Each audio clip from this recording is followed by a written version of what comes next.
Yo bar, what's up and what's happening?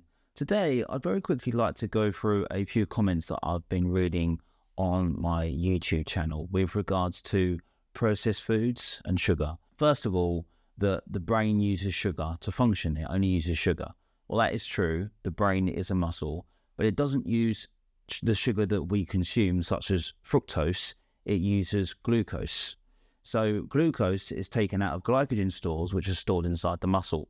When the body doesn't have enough energy or it doesn't have enough glucose to use, it uses ketones, but it doesn't actually use fructose. Fructose, as I've said in previous videos, isn't actually digestible. We don't have the enzyme to be able to digest fructose, and that's why the liver converts the sugar that we consume into fat.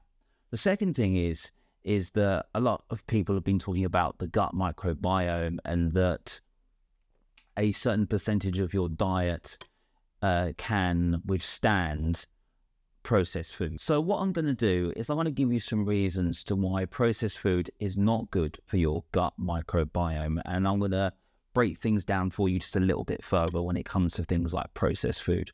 So processed food is basically cheap ingredients made into a product. Now, if you go back in time, we have got a very ancient hormone system, a very ancient metabolism, and also a very ancient digestive / gut microbiome. And those things have been with us since the dawn of time. So the fact that we are consuming food which has now been highly processed, what we talk about is ultra processed food, the gut just doesn't recognize it. And that's because the ingredients that food companies choose to use, food manufacturers, they choose to use very cheap ingredients such as emulsifiers, additives, sweeteners, and preservatives, and even deodorants to try and keep the food on the shelf for longer. What you must remember with food companies is that they are selling a product. They're not selling you a healthy diet. They're not selling you anything which is good for you. They're selling you something which is quick, convenient, and at the end of the day, they are trying to make a sale of a product. So I've established with you that food companies use cheap ingredients to be able to sell their product, but I'm going to prove it to you even further. So if you look at the tobacco industry makes cigarettes, obviously, and it uses a filter.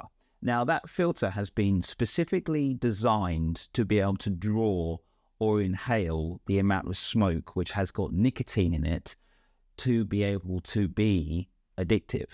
So when a person smokes, when a person inhales a cigarette, they are obviously getting a dose of nicotine within that cigarette. And that's why it becomes so addictive, because the cigarette is designed to give a steady flow of nicotine and just keep that high, that dopamine high that we get from things such as nicotine, and inhaling it to keep us coming back for more. It's exactly the same for processed food. Processed food keeps us coming back for more. It's very sweet, it's very easy to chew, it's very digestible, and it's quite cheap for us to buy. It's even cheaper for them to make.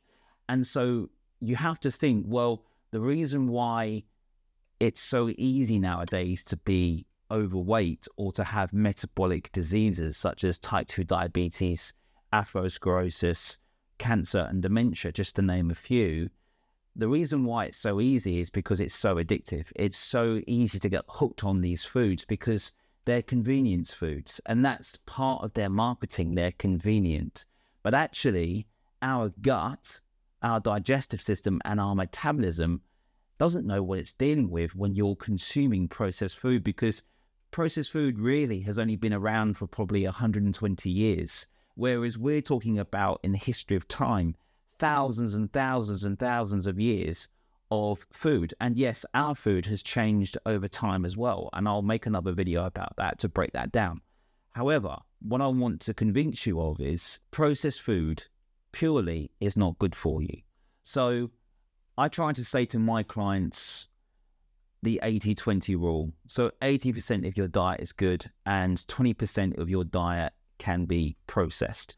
But the more you try to refine even that 20%, and make it more so that you're not consuming that ultra processed food, the better that you'll feel. If you're someone who feels low, depressed, stressed, fatigued, those are all very common signs of a diet that isn't supporting your immune system, your metabolism, which is responsible for energy burning, and your gut microbiome. If you're someone who comes down with colds quite frequently, that can be another one. Someone who's constantly catching a cold or feeling ill, that often can be linked and traced back to a diet which has got highly processed ingredients in it. So the take-home message here is quite obvious. What I want you to do is at all times, I want you to try and avoid processed foods as much as you can. That does mean that you're going to have to do a little bit more preparation, and you're going to have to think about the types of foods that you buy when you're in your local supermarket or food store. However, I can guarantee you that if you start to avoid those highly processed foods, it will have a benefit for you. There is a great dividend that is paid back to you when you start to reinvest in your health and in your body. What I would choose to do every single time, and what I choose to do with my clients when I'm writing their food programs for them and looking at their nutrition, I'm always trying to harness the whole food aspect of it, try and create recipes that are interesting, nutritious, and actually the client enjoys eating them, which is one of the most important things. So I hope you found that video insightful, guys, and helpful. Please leave a comment below and I will get back to you. Remember to subscribe, hit the like button, and I'll catch you on the next one. Until next time, be fit, be healthy, and of course, be a boss, bar. It's the young bossy ways.